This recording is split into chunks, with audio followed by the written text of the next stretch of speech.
Rating ഒക്കെ നോക്കി വന്നു. ട്രഡീഷണൽ ഫുഡ് എക്സ്പ്ലോർ ചെയ്യാൻ വന്നിരിക്കുക. ഇന്നലെ കുറെ നമ്മള് എക്സ്പ്ലോർ ചെയ്തു. അതുകൊണ്ട് ഇന്ന് ഇതിൽ നിന്ന് അല്ലേ 1-2 ഐറ്റം സെലക്ട് ചെയ്തു. ട്രഡീഷണൽ ഫുഡ് എന്ന് പറയാൻ പറ്റുമോ? Traditional thank you.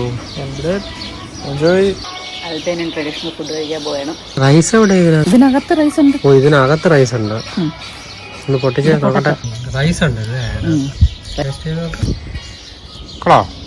എഗ് ഉണ്ട്, റൈസ് ഉണ്ട്. സംഭവം കൊള്ളാം കേട്ടോ. ടേസ്റ്റിയാ. നമ്മളെ ചിക്കൻ പറയേണ്ട കാര്യമില്ലല്ലോ. ഏത് ഫുഡിന്റെ കൂടെയും വെജിറ്റബിൾ അല്ലേ? ടൊമാറ്റോയും കുറച്ച് കുമ്പർ, പിന്നെ കുറെ ലീവ്സ് ഐറ്റങ്ങൾ അല്ലേ? അതെല്ലാം ഒരു പരിപാടിയില്ല. ഇതവിടെ സ്പെഷ്യലായിട്ട് നമുക്ക് കൊണ്ടു തന്ന കേട്ടോ. എന്തൊക്കെയുടെ ആപ്പിളും ഹണിയും പിന്നെ എന്തോ ഒരു വേർഡും കൂടെ പറഞ്ഞത് എന്താണെന്ന് അറിയാൻ വയ്യ. ഒരു പൊടി. നല്ല ഫുഡായിരുന്നു കേട്ടോ. നല്ല ആംബിയൻസ് കൊള്ളാം.